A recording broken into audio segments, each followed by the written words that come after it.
Well, g'day, Paul. What I was hoping we might do with this session is something that's been pretty fundamental in your and my thinking, a model that you introduced me to some years ago that's been foundational for what we're doing in crafty eccentrics is a thing called causal layered analysis. So we bang on a bit about like deep craft and we're trying to talk about the fact that there's a little bit more to craft than, I don't know, just the chisel or just the coffee table or whatever it is.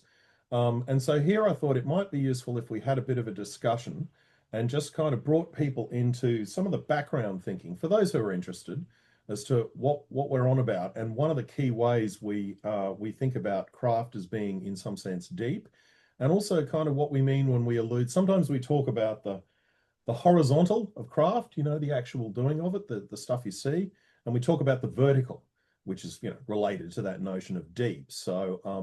So there's a little bit of structure to what we're thinking about there. And yeah, I just wanted to, since you've got a lot of familiarity with it and you introduced me to it, yeah, have a bit of a chat about what CLA is and, talk through some examples. And yeah, maybe we'll do a little mini series on this. We'll see what happens. But yeah, let's just start with a sort of a gentle introduction to what CLA is. So if you could just tell us a little bit about kind of, what it is, where it comes from, where you ran into it, what you've used it for, that kind of thing. I think that might be a nice place to start.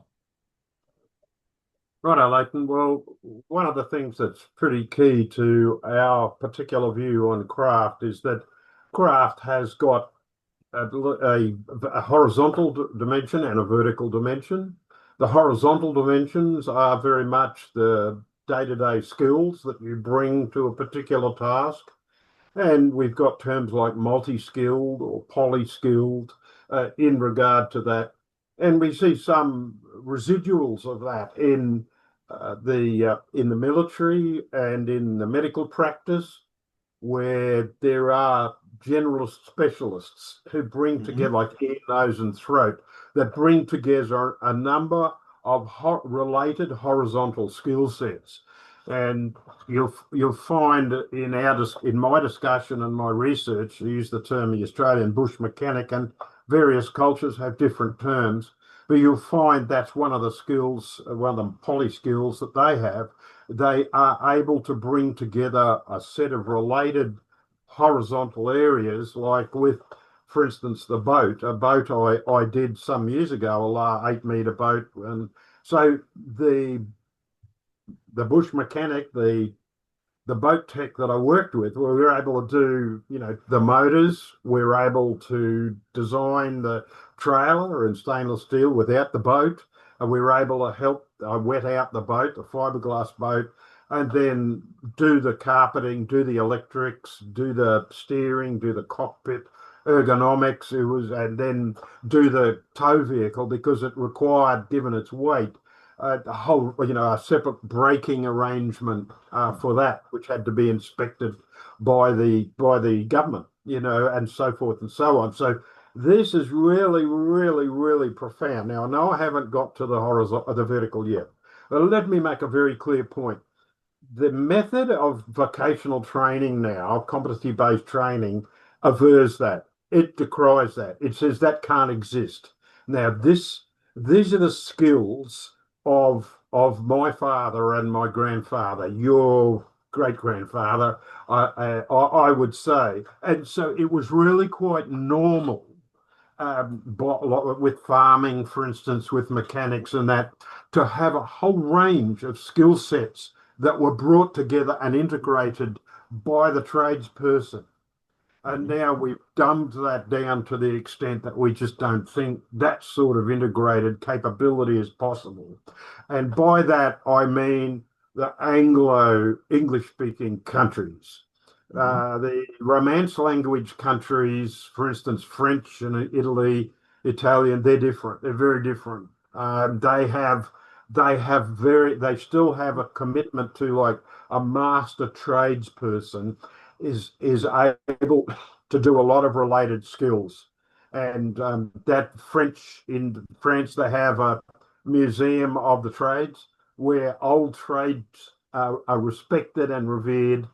Japan is another one where that happens. So my critique is really essentially about excuse me, you can edit this out, the degeneration that's generated in our culture in part through competency-based training and that whole behavioural glance, that whole behavioural move in in vocational education, contrasted, say, to higher education. Higher education. Okay, so that deals with the horizontal aspect. Now, what is a distinctor in what we do and our particular claim to fame or claim to some note, if you like, is that we recognize that, yes, and we also recognize that craft has a depth. One only has to look at indigenous cultures like in Japan and in Australia.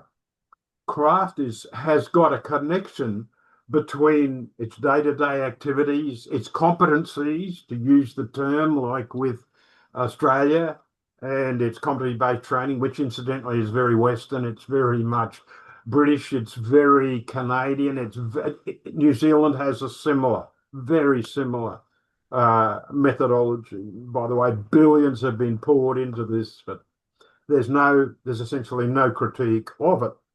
But in Indigenous culture, in the Australian Aboriginal culture, and by the way, the ABC has done a series on this, on the Australian Bush Mechanic, 4 episodes, really, really worth looking at. You can see the link. You can see readily what's hidden from us. You have the day-to-day actual manufacture of a stone axe or a nulla nulla or some other form of weaving that the women do, the baskets that they carry, the dilly bags, where the name comes from. And that's the day-to-day things. Mm-hmm. Then underneath that, they have the systems that help generate, they know where to go. They know the ley lines, they know the walkabouts, where to go to get that equipment and to get those contributing components to it. Then they have a worldview which allows them to organize the tribe vertically. This is really important so that the children sit by their mother, sit by their father through the initiation process, which is initiation into understanding the verticality of what we're talking about here. That craft at the initial level, at the observational level, at the litany level, is anchored in a worldview that values each of those components, values the systems. Where do they find that? How do they stitch it? How do they get the axe from a? And then it goes to the how is it litany? How is it used? How is it traded? Right, and then that all sits on the goosebumps. It's very meaningful, our discussion, Leighton. It sits on the narrative. It sits on the cosmology. It sits on the world. They're not the. It's underneath the worldview. It sits on the way that Aboriginal culture is understood in terms of how it relates to the cosmos. I mean, it's that profound, and we've truncated that. We've lobotomized our thinking and respecting that. If we go to Japan with the daikyu, the Japanese carpenter, well, the Japanese carpenter has those 4 layers as well. And in the worldview, we'll talk about the ability to design at the surface, at the litany. They can do these massive structures, these temples, 7 stories, all of wood with not one nail, not one nail. And the daikyu, the head carpenter, also designs. See, so this is that related skill set, right, that we're talking about in the system. So it's the design and the carrying out and the repair and maintenance, because these buildings have to be rebuilt, every 10 or so years. And this is that maintenance, that continual maintenance. So maintenance becomes a work of art in a way as well. And they have that then sits on the the fourth layer, which is the story, the mythos, the Shinto, and it But that's sits sort of on those. that's like the, the deeper stories of who I am, who we are, where we fit into the world, all those sort of almost most of the time unspoken assumptions about, you know, where we fit into the cosmos, right? That's absolutely right, and this gives us a glimpse into what makes our approach important in that the vertical and the horizontal are included. The vertical is sense making, is meaning, to use your term, meaning making. It's Mm. how you make meaning at a deep human, human level, not technocratic, so much human level of what you do in a day to day. Right. How do you understand making sushi for 27 years in the same place in a way that gives you a deeper understanding of what it is to be human and if you like to serve others and to run your business? It's Hmm. got the echo of eternity in it. And that's where the tradesperson, in the sense we're talking about, the horizontal and the vertical, is Mm. really what we could say a priest. Hmm. And in medieval times, the smithy was considered, like in the like in Celtic spirituality and Celtic folklore, the smithy was considered esoteric, Yeah. spiritual, because they could do incredible things. You look at what someone who can do a motor like on your car. That's just beautiful. The Mm. industrial art, but it's a functionality as well, like Yeah. with the DQ, in that. So that's the horizontal, sorry, the vertical component, which talks about meaning, understanding, and depth. And so deep craft, in the sense that we use it in our work in crafty eccentrics, is the horizontal and the vertical. It's that what I call 720 degrees. Hmm. Yep. Now, So, you yeah, also sorry. ask, yeah, Mhm. Well, you yeah, also allow me ask to just where it comes. interject for a Yeah, sec here. yeah. So yeah, I think I think that's, that's great. That's kind of like a lovely way, some lovely examples of sort of motivating examples that there's some depth to craft here. So just to sort of surface the CLA thing, right? CLA is a model that comes from futures studies actually, which is the background where you've encountered it. You've sort of known about it for some decades. You've used it in an academic setting to kind of analyze things, and it describes these four layers that you were just mapping out. Um, and so the four layers are what is sometimes called the litany level, or it's kind of like the thing you see, right? The chisel, the coffee table, or the sushi, or the temple, or whatever it happens to be. And then underlying that, there's a systems level, um, and underlying the systems level, there's a worldview, which is a sort of set of shared assumptions that kind of generate those systems that generate that craft. And then underneath that, and this is perhaps the bit about CLA that I don't know, in a way that's all kind of a pretty obvious, right? Like that's not a those three levels are not very surprising. That there's the craft you see, the systems that underlie it, and yeah, there's a worldview under that. But what I think is kind of clever and interesting about CLA is that it brings in this layer of what is often called mythos, but that fourth layer, which is the often unspoken um, kind of deeply human, where we belong in the cosmos, who and what we are, kind of um, assumptions, and I think that brings a lovely kind of humanity and depth to the stuff we're talking Well, about. But is that a sort of fair sketch of the structure of causal layered analysis? I think the reason it's called causal layered analysis, just by the way, or my understanding is that it's a way, excuse me, it's a way of explaining or understanding those things we see in the world. In this case, it's the craft we're interested in looking at, and it kind of posits that there's a complicated layered causality that sits underneath it, hence causal layered analysis that involves the yeah, so structures that generate the craft world. craft also represents that what you're saying. You can reverse that too, and you can get causal layered synthesis because the Right. craft object in a sense, represents the synthesis of the proactive praxial synthesis in day-to-day world. Of all of Um, that coming together. yeah. Now, let me go back to something that you said there about. It's interesting you picked this up that the first three layers are pretty passe.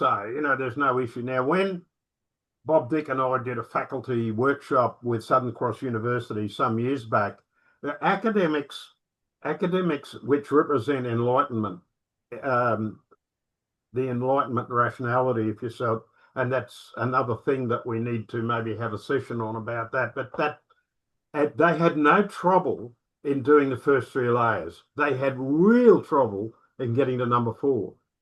Mm-hmm. That's not part of conventional intellectual discourse in the West, in Anglo countries, and you put your finger on it there, and that I suggest one doesn't. You for me, don't let that go because there's lots of insights in there about the limitations of our own educational experiences and so forth. So Mm-hmm. yes, generally that is correct. Now, the person who kicked those off, started that is Sahel Ayatollah. He came up with the idea of causal layered analysis, as you say, of the vertical understanding of meaning. The Mm-hmm. vertical understanding of meaning. And he and I worked together for a while. We've published together on this. I've got a series here of resources on causal layered analysis. Um, he did several volumes of causal layered analysis reader. I've got an article or a chapter in one of those. I've worked with other people like Turnbull on causal layered analysis. Um, we've also Sahel and I have also looked at ways of knowing and pedagogies of the future and where causal layered analysis fits into that, into ways of knowing. Because in the Anglo West, we sort of deify a particular way, a logical, sequential way of understanding causality and rationality. And that just doesn't exist in Confucianism. It doesn't exist in indigenous cultures for the majority of people of the world. And Mm-hmm. yet, the Western view is the predominant one.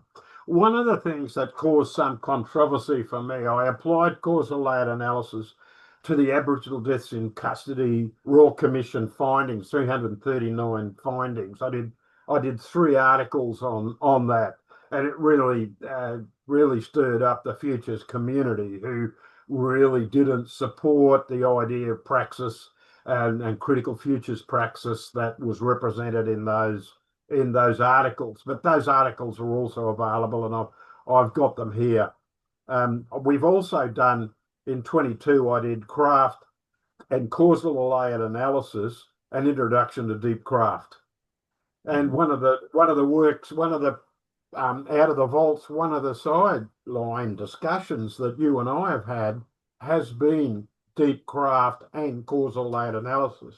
Mm-hmm. Excuse me. So may I finish up my comments in this regard by saying deep craft is not only vertical, it's horizontal as well. It's a deeper way of understanding and engaging hands-on craft. So yeah, So so just to yeah, like sort of spell it out really explicitly here, you're offering a critique, and in a moment I think you hopefully will tell us a little bit about your background here because it relates to the Out of the Vault piece um, that we published most recently. But you're offering a critique and saying that there's something about the systems level of the way we are teaching the skills that constitute the surface texture of craft, right? The litany level. There's something about the way we've changed and adapted our educational system around these things that is producing these kind of very narrow silos of competencies, a kind of almost checkbox, you know, yes, tick, yes, you can use the chisel, tick, yes, you can use the plane, tick, etc. That doesn't, first of all, just doesn't really um, respect the kind of master of many trades possibility or the jack of jack of many trades, but master of none is the is another possibility there. But it's kind of like it's kind of carving off all the trades into these sort of separate disciplines, um, electrical, carpentry, etc. Um, and um, and so the system that sits on, in this case, the educational systems or the employment development systems that underlie this have an impact on kind of fragmenting the what was a much more sort of holistic approach to craft into something much more splintered and, for that matter, less respected. So just speaking to this systems level directly below craft and the employment community employment development stuff that we posted that you wrote recently. Yeah, could you unpack that a bit for us so we can just sort of by way of explanation of how causal layered analysis, at least Yes, in I terms of can. that Yeah, systems level, is useful. Let's yeah. unpack that. Well, at the systems level, one of the terms that Dr. Inayatella uses is socioeconomic. So Hmm. you look for the flows, the economic flows and the social flows and systems and organizational components, how you order parts, how you pay for parts, where the money comes from to help you pay for the components that you use in your trade. So it's this socio-economic systems that underpin the actual coming together of the various parts at Hmm. the litany level. And as I understand it, and not an expert in this one, is that the jack of all trades, it's been summarized to mean master of none, but it means originally it was jack of all trades and master of some. Uh-huh. Oh And, yeah. and so this is really, really important as we use hands-on craft as a lens to look at our humanity, that we don't swallow that idea that master of none. So if you try and do a horizontal catchment of related skill areas, you're not going to do any well. That's bullshit. That's just not correct. The original saying was master of some, and that's what the boat tech that I mentioned about before. I could not believe it as I worked with him, next to him, side by side for 4 years, that 1,500 hours. For me, for him, similar. And how, well, I'm going, how can you design a trailer, a stainless steel trailer? There's almost no trailers are built with stainless steel. We did it in the backyard here. How can you do it without the boat? Right? Mhm. That's a whole skill area. Working with stainless steel, gluing, welding stainless steel. Right. And what about the motor? How are we going to get that motor and tune it and put it on the back? How are we going to design a pod for it to sit on the back? Boom, boom, boom, boom. How are we going to wire it? There was like this plethora of horizontal skill areas. And so you need that worked. It worked. And not only that, in the system, to answer your question, one of the questions he asked me was, well, where's it going to be used? Right. Where's it going to be used? So, and I said, what's that got to do with in the bloody water? No, no, he said, you've got to be able to tell me the average distance between wave fronts, right, Hmm. in Moreton Bay, so that we have to have a vessel that's longer than that. Otherwise, you just porpoise. And I had a small apprentice boat, Wow. 4.8 meters, and that's what it was like. And so Hmm. you can't get up to speed. Like by speed, I mean 20, 25 knots in circumstances like that. So what Right. I'm trying to say there is that at the systems level, you need to be able to integrate what your whole design parameters for Mm. what it's going to be used. And so that all just amazed me. And it started me on a 20-year research program. So that's a jack of all trades and master of some. Hmm. You ear, nose, and throat specialist. You get these are general physicians. Hmm. They're not general practitioners, Hmm. and they're not the specific one. They're not the surgeons, the specialists, and people don't realise that. That's a Hmm. fantastic example of what I'm talking about with the boat in terms of the medical profession today. Um, One of the things you asked me to do, in effect, Leighton, is to critique vocational education in Australia. Hmm. I've used causal layered analysis and my work on Aboriginal deaths in custody to critique futures. Hmm. The study, the profession, if you like, of futures. It's an intellectual profession, which is escapist. Now, if I'm to use a similar thing to critique vocational education, that's the touchstone. Broad, horizontally related skill areas are averred, they're avoided, they're denied, that can't happen. And not only that, it's a reductionist approach to skills. It's not a syncretic, it's not a synergistic, a reductionist. So it's behaviorist and reductionist to the basic skill required. Making in competency-based training, which is the dominant ethos, the methodology for curricula Hmm. in Australia, making a cocktail for hospitality training has got, I think, 14 steps, Right. and there's 14 behaviors that you need to be able to do. So it's a disaggregated, reductionist, absolutely not skilled, no accretion, no synergy, no creativity, no innovation. In Right. So fact, this is just the bottom three layers of the Australian qualification framework for right. vocational education don't have innovation as part of it. Whereas if you look at the Keynesian approach from Toyota, Hmm. everybody, everybody has to have innovation. So skill is conceptualized in a different systems, in a different worldview level, in which it's not isolated to a top-down approach, which is what we have now with our competency-based training approach. The curriculum is designed by faceless people centrally.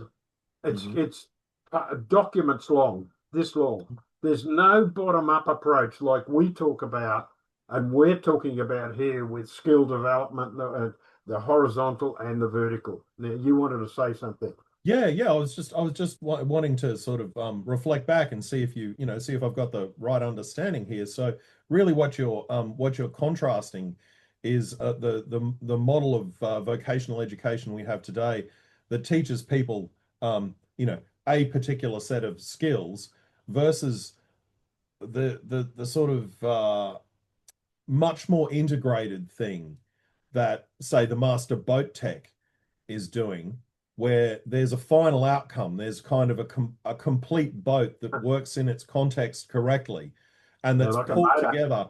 Well, at the end of the day, that's the primary thing. And that master boat tech has to be able to go and develop sufficient mastery, not just of every relevant skill, but an appreciation of the context in which the final product is going to exist, and all of the supply chains and underlying everything that underlies that. And so that's where you end up with a jack of all trades and a master of some, which comes together as sufficient to produce this sort of holistic, synthesized, integrated kind of complete outcome in the real world, versus like having a particular checkbox list of skills that you can, like, I don't know, kind of like prove that you've got for your employer, right? Because you've been through that particular course at TAFE or whatever. Is that the Am I putting my finger on the right Oh, yes, it distinction? is. Like, and once again, you've touched, without specifically knowing this, you've touched, a very important area, and this is basically Coastal's whole on. Right. And so the craft item is a whole on within what you say, a context. The components within a craft, hands-on craft item, they have to function together in a way that synergizes and makes whatever crafty item, the motor that you're talking about, or the boat in the water, it's got to synergize, if you like, or be able to function within those series of systems that it's been designed for.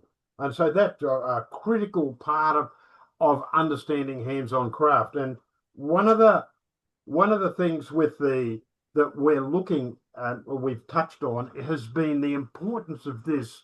We're going right back to the Sumerian culture, to the Egyptian culture, to the fantastic cathedral culture of Europe in the 1500s. Now, none of Uh-huh. those cathedrals were built with slavery.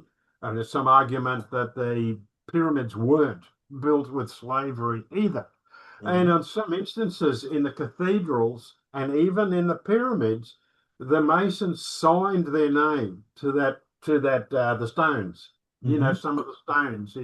It's in there and recorded. And so in a way, what we're talking about may be called or seen as, in a way, the archaic Renaissance. Right. We're recognizing when hands-on craft were viable and were seen in this 720-degree sense, and we're saying there's something here for the present time. We're not trying to look backwards. We're not trying to live in the past. Technology's great. Your Mm. work in systems engineering is important, and my work here is also is relies on technology as well. What we're saying is that a reprise of these ancient skills without just or archaic skills without just dismissing them in the by virtue of having a pedagogical system with vocational education which Mhm. dismisses them out of hand. In Right. other words, expertise is for us, it's distributed, it's collegiate, it's interactive, Mm. it's peer with peer, and Right. that's dismissed. It's education, vocational education is seen as top down, individual bums on seats. It's seen Mhm. as Taylorist. It's seen as reductionist. It's componentized to behaviorism. And that's really an oppositional situation to what we're taking here. Now, I Right. was the Deputy Commissioner for Training in Queensland when this was all being introduced, and Mhm. there was some fights. The unions supported it through ignorance, I believe. And so this in effect had de-skilled Australia from being able to do manufacturing in the sense that they're talking about in America and so forth, and we see in Japan. Japan has a great system, and China to a point.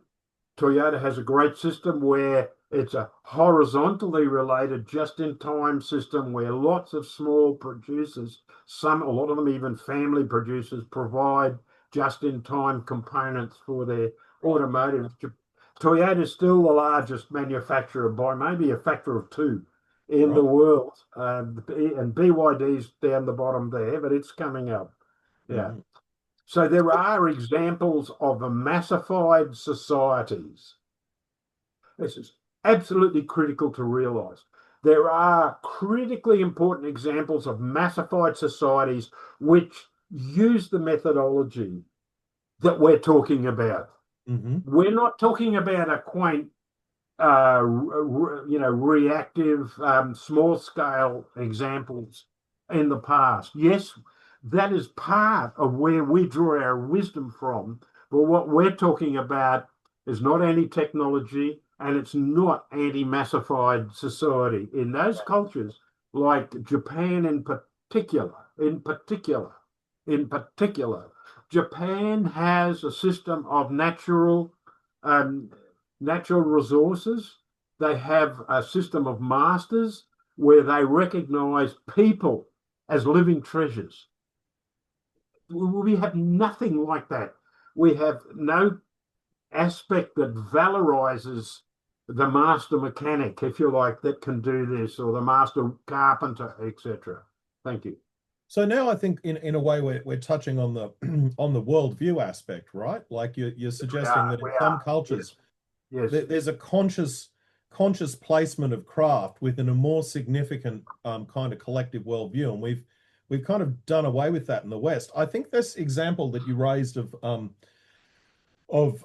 building Gothic cathedrals, this is an interesting one because I dare say one can, I don't know, like there's the ability to actually like carve a stone block into the shape you want, right? The actual competencies, or for stacking them so they don't fall over or whatever.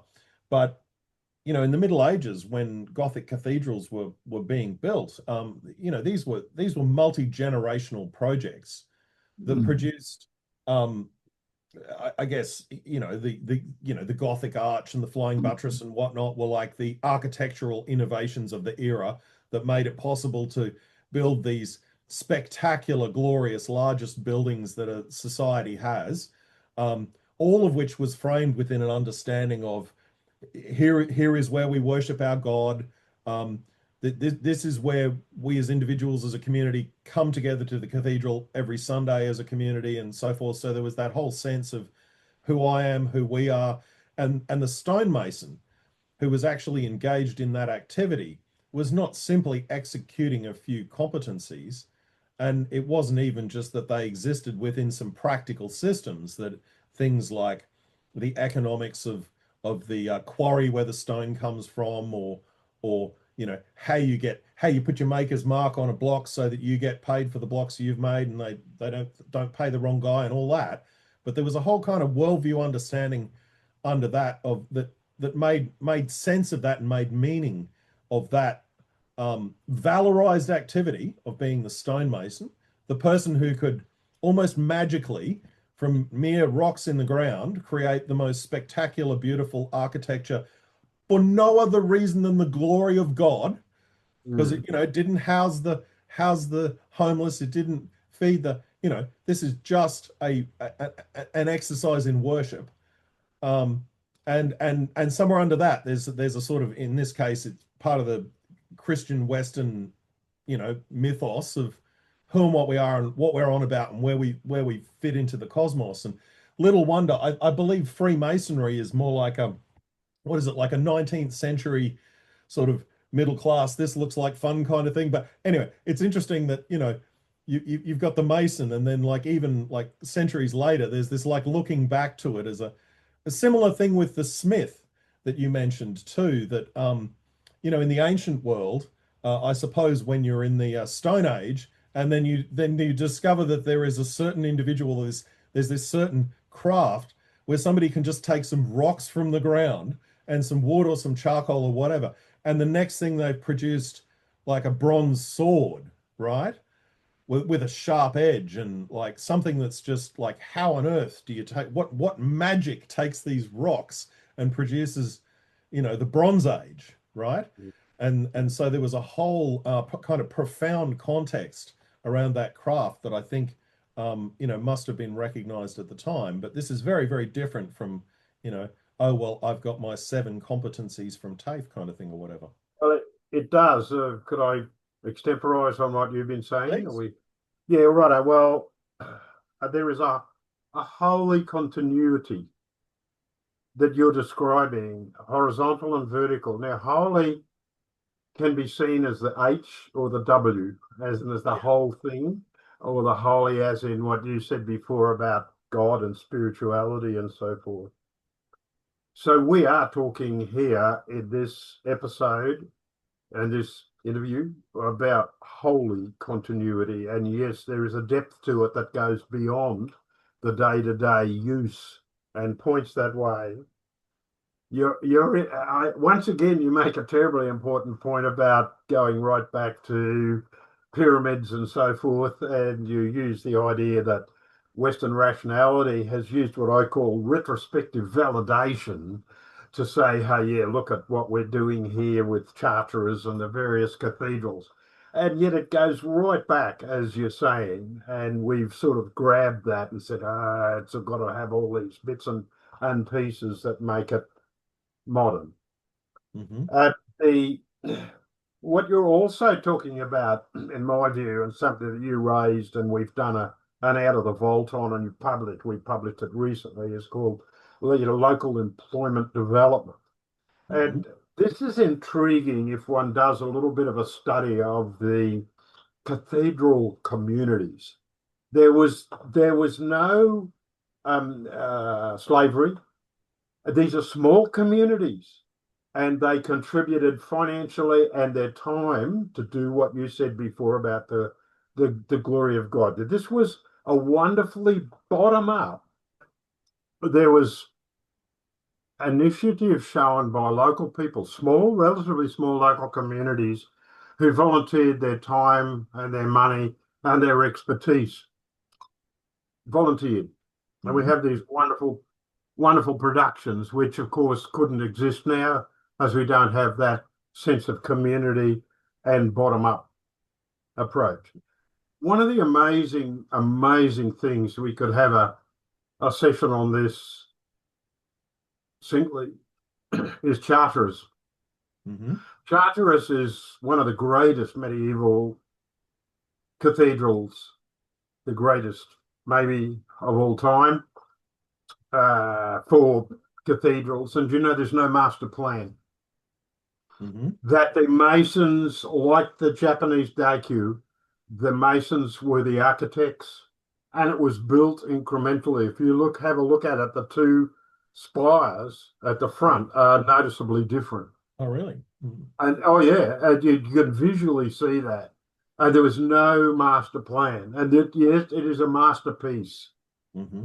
There's no blueprint, no master plan, and we have the world's best masterpiece of a cathedral. And that was done with this horizontal skills that we're talking about and the hands-on capability to integrate them into the into the beautiful entity that we see now.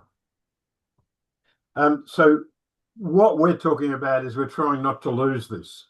Mm-hmm. So much of the tendencies and the intentionality and the worldview that we fit into now decries that, denies that, bypasses that, bureaucratizes, technologicalizes that. Mm-hmm. So, in summary, we did an out of the vault. Mm-hmm. We did a separate plan on that.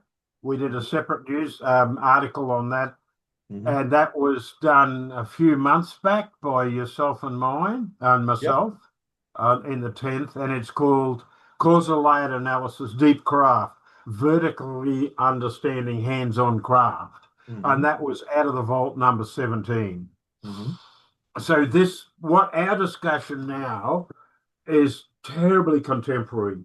And it speaks to the type of approach, the authentic understanding of depth and horizontality in Mm-hmm. craft that we have lost in the Western rush towards utilitarian utopia with the Mm-hmm. behaviorism and the reductionism and the top-downism of how skills and trades and craft is conceived now. Mm-hmm. It's isolated in a few crafters, in a few hobby courses, in a few men's sheds. All of these are isolated. They don't link or synergize together like they used to in days gone by. I mean, I can remember in my youth, even when I was, if I may say, your age or a bit younger, that the main Sunday paper here, the Sunday Mail, would have several hundred of these hands-on peer with peer skills courses available through adult education. Mm-hmm. And so adult education used to be so much more than it is now. It was much more a collaborative approach. We see that now in U3A, University of the Third Age. I'm doing a couple of courses with them, and to a much lighter sense, we see it in the how-to YouTubes and so forth. Mm-hmm. So something we recently published is the out of the vault piece on communities crafting themselves. I think we gave it a title, something along those lines, which was about community-led employment development programs that you've been involved with. I thought this is a really sort of excellent example of something operating at the systems layer to just bring this kind of causal layered analysis model that we like to look at things through, to light, kind of as a worked example. Would you mind just sort of explaining the the relevance of this community-led employment development, how this fits into the overall picture? Well, one of the things that is extant, and it is a thing, and it is an occupation, is an ontological engineer. Mm-hmm. Ontological engineer. Look it up. Mm-hmm. So what's happened is, and this goes to level three, worldview, a Mm-hmm. worldview engineer. Mm-hmm. And now we see our worldview has been shifted. Mm-hmm. It's been engineered. It no longer reifies what you just said. Whereas in the 80s, it was real. It still existed, the idea of bottom up, hands on craft, community development, peer with peer. All of those things were real. All of those things existed. They were supported in the broader community. They were supported by the state government and the Commonwealth government. They were supported by the left and the right. Mm-hmm.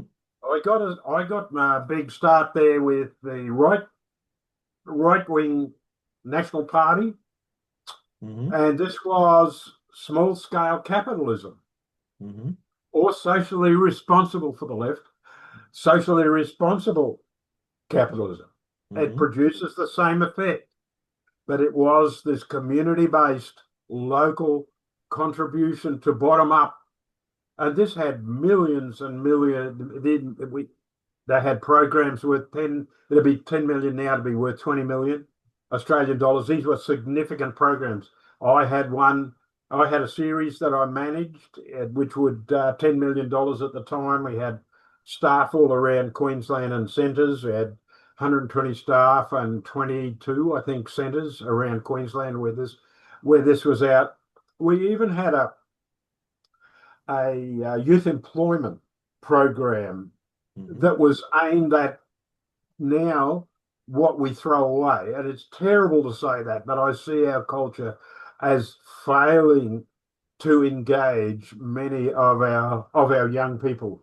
Mm-hmm. And so, yeah, I had a program within the directorate that I was the director of, which had youth employment, and this would be people who are out of work, people who had a track record in youth prosecutions and the youth Mm-hmm. justice system. And we had a program, part of that, of Aboriginal and Torres Strait Islander youth development and employment development. This was terribly liberating for a moment, for a glance. Before the top down happened, and that was all repressed, that was cancelled. All the resources, the cars and the resources and the people was split up and sent out. And now we have that utilitarian behaviourist approach of bums on seats. There's nothing that enhances the collaboration of that. And this whole movement that you talk about, which we see in the cathedrals, this did come out of structural unemployment from London, the greater city of London. Right. And it was brought to Australia as the National Advisory Group on Local Employment Initiatives. Mm-hmm. And I was the Queensland rep on it. We commissioned various studies into sources of finance, how to combat structural unemployment, how to have community employment development with bottom up, hands on approach. And I did many workshops. Our program was able to resource 30 or so of these around Australia. We combined with the Australian Assistance Plan, which is what you're talking about. That's where I first met Dr. Bob Dick. He Mm-hmm. was engaged by some of the communities out of Nanango way to do these community future search workshops where the community would get together on a collaborative basis. I could go on. I could another program on this one, but we would look at the past. We'd look at economic history. We would see where economic potential was in the local community. And I tell you, communities can do this. We Mm-hmm. recycled a couple of disused dairies, one up Mm-hmm. Maloney Way, right? And that was used for what was called a small business incubator, where you have small enterprise and you provide like serviced offices for them. Like it's now co-working places now. That's more Oh, white yeah. collar. This was blue collar, and Mm-hmm. this was for, may I say, working class people who had been retrenched and wanted to start a new initiative, and we got we got a expert from Ireland out on that. We brought him out and he went around Queensland Mhm. discoursing this. So these were, and now they're forgotten. No one knows about them. We don't have that anymore. We don't have the type of labour market programs that support the cathedral. We Right. only have labour market. That's a collaborative, and this is so important. Community, adult and community education. The community's been removed. It's just adult education. It's bums on seats doing the same curricula individually. There's not a collaboration. Right. And subsequently to that, I developed or followed through with a methodology and modality called learning circles. Hmm. Developed the idea with Bob Dick of action learning circles. I did two, one on biochar. I've got them here, and one on community economy, which is what we're talking about now. Hmm. And I delivered both of those in communities, one in the bush in northern New South Wales. And so everybody in that learning circle, there's maybe 12, 10, 12 people, that's about the best, would do something different. This is the critical thing about community economy development. Everybody does something a little bit different. But in the end, you have a coherent project, right? Someone would make retorts. Someone would use the biochar in the local area and dig it into the ground and plant seeds. Someone would study like the temperature to have the retort, the length to have it, and a whole range of different skills and it was done collaboratively. So each particular topic, and there are usually about seven of them, each particular topic was taken by a separate person in the community group. And so yes, that was able to harmonise the various skill sets in the community to produce what we would call an artificer, a bush mechanic result, not from only from someone who, like with my boat example, can do the what, with a community who got members who got individual components which reflected their affinities, their skills, and they combined that and they produced wonderful. So with the biochar action learning circle, we went from zip, people didn't know anything about it. We studied in the field. This is the guide beside, not the sage on stage. And so we went from introducing it to one of the members doing their own retorts out and sharing that, to using the retorts to produce biochar, to get biochar and crumble it, make it activated with, for instance, bacteria, sometimes through urine or yogurt, activate the biochar, and then to use it in a garden. And the garden was a couple of square meters with a chicken wire on it to stop the possums getting it all. This is in the bush in northern New South Wales. And then the breakup, we had the salad from the garden.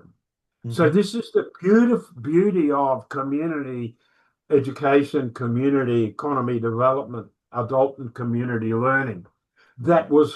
That was used to support what you're talking about, and was used to support the cathedral. So we were doing our own little medieval cathedral, Hmm. if I could be so bold. Thanks. Hmm.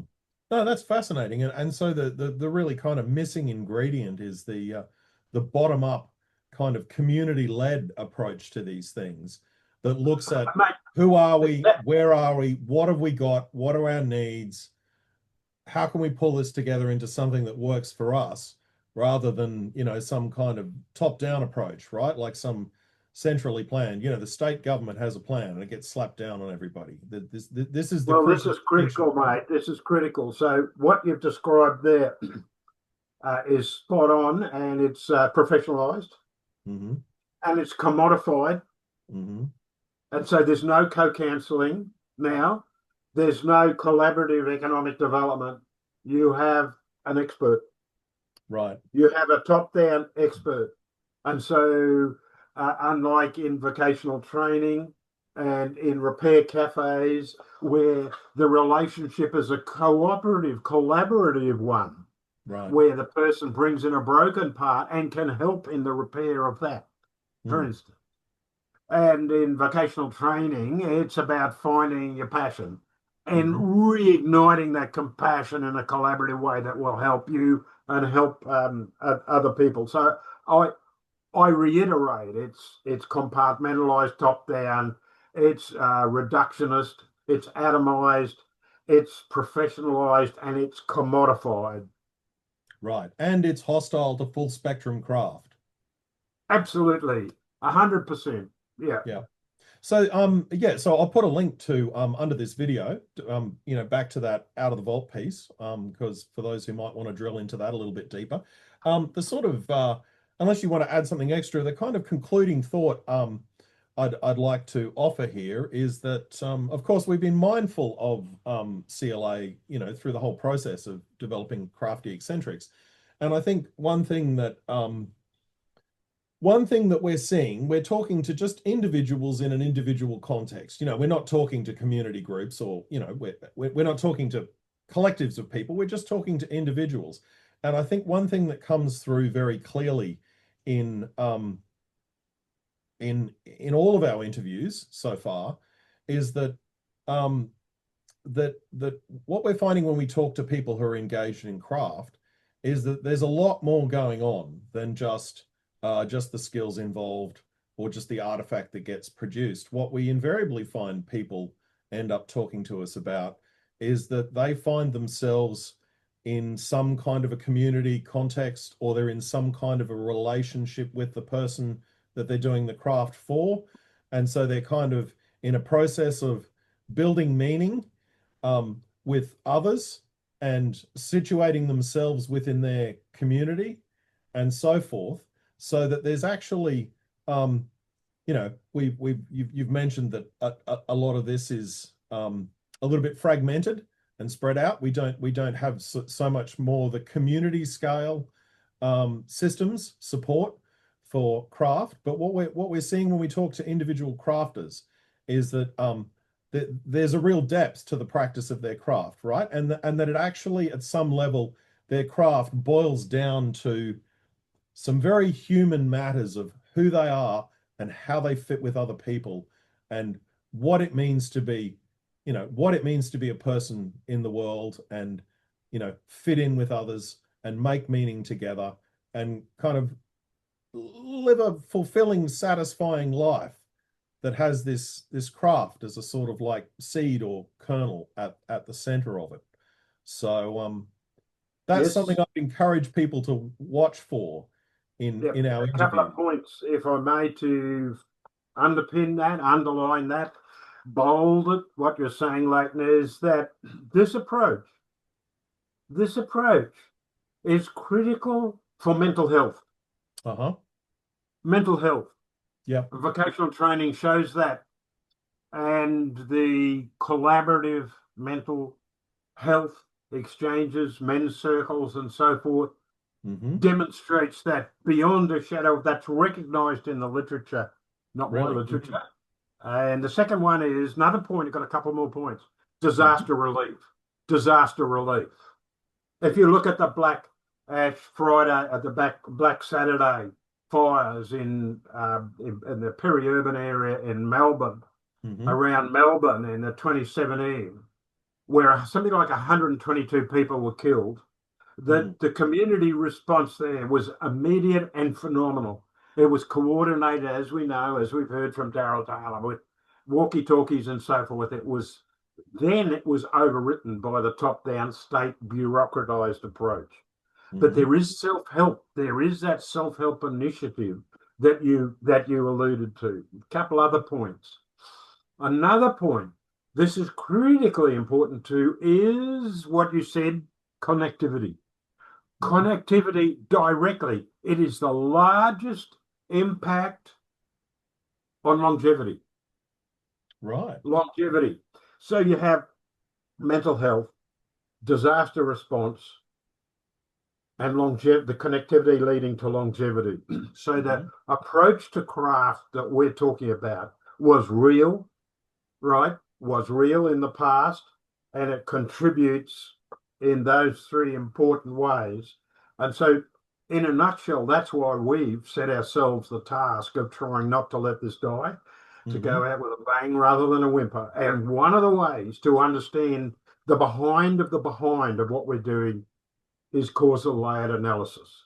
Right. Lovely. Excellent. You just mentioned, by the way, our interview with Daryl, which is coming down the pipe. So that's something I want to flag for people to watch out for because, yeah, it does touch on those very interesting themes. It Um, does. It does. and It's not just isolated. It's not just a bum on a seat like in a school. right, It is a community response to emergent situations. So right. it's proactive and it's intentional and it's practical and combined in a way that synergizes, like I explained before, with the action learning circles, of every person in the community doing something a little differently in relation to their affinity, capacity, capability. And we have a biochar food farm, little food farm there over a matter of a couple of months. It's just Hmm. staggering what we can do. And the government programs that used to be there to do that, they've all gone now. It's replaced with, digital ID and central bank digital currencies and compliance with infinite number of additional regulations and rules and so forth. So we are defined by how we commodify compliance and not synergize and harmonize the diversity within communities. Hmm. It's one thing I just can't let pass too there that you mentioned was the connection with well-being. And yeah, Yes, that's mate. something Yes, else that I think we don't usually explicitly ask people about that overtly, but I think in all of our interviews to date, there's a very clear sense that certainly for the individual, that the craft they engage in is like vital to their well-being. It's yes, it's mate. a, it's a key part of their identity. It's a key part of that social placement that you talked about, which is essential for longevity. And it's almost something that they need to do to stay well, right? Yes, that's If right. somebody tried to stop them doing it, they'd fight them, you know? Well, see, yes, that's right, and that's where we touch on the psychology, which is outside my area, but I do really revere Jung, and so he was talking about that process of individuation, that hero's journey, that inner outer, and that's one of the design. If you look using the research you mentioned, the methodology that you've used, I've used, and your wife uses of grounded theory. That's really the second key component is that synergy between inside outside. Mm-hmm. Critically important. Yes. I have Mm-hmm. one other matter to mention. Yep, go for it. Well, mates rates. Oh, See, yeah. a way to document this is the sort of approach you've used to get your motor done for your hot rod, right? The sort of approach that I used, stumbled across with my boat Mm-hmm. because I couldn't have done it on my own. And so the idea of mates rates is really mutual aid. It's really this collaborative community contributions where not everybody knows everybody else in the network, but it's a respectful integrity, ethical glad handing between one to the other. And it's this ability to, if you like, do what I mentioned with the action learning circles with a little bit less visibility so that you Mm-hmm. get the outcome of your motor, which has been glad handed and the components to it. So by mates rates, it's not just doing something for cheap. It's not a backyard mechanic.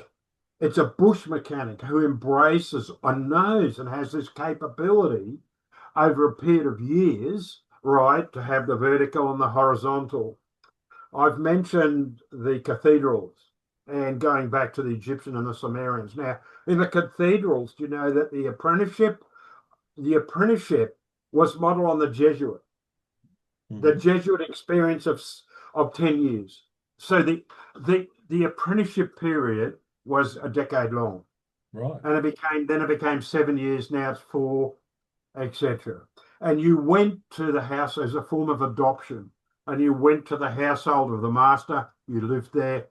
The master's wife, there were some female masters as well, that she would look after you and so forth, and your board and lodging would be taken out of your salary. The idea was it was that vertically articulated form of pedagogy where it was mentored. And that apprenticeship model is so critical to the way we look at children. And my critique, if you like, of the pedagogical, our educational system, we have age cohort deserts. We don't have the village or the indigenous verticality. We don't have kids and adults learning, which is incidentally the name of their business. Right.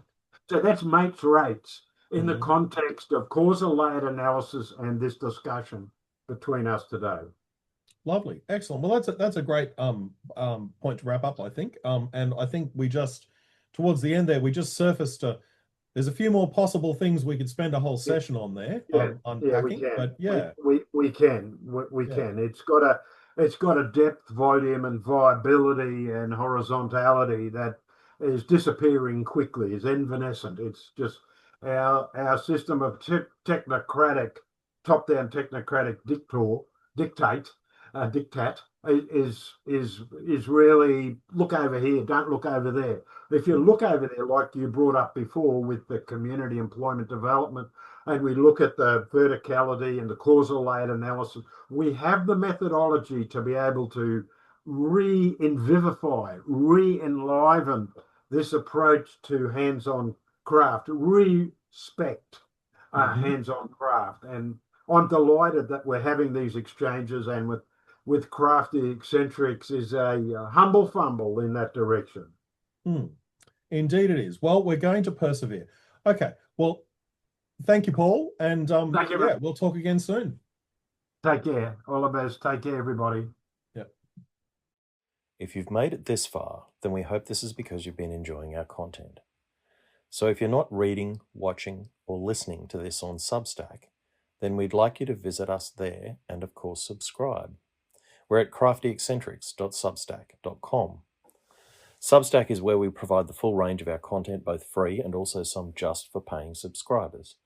It's where we hope to build a community of interest around craft. And subscribing there can really help us keep producing more content. Otherwise, just liking, subscribing, and sending our content on to others you think would be interested on whatever platform you're on is something we'd really appreciate.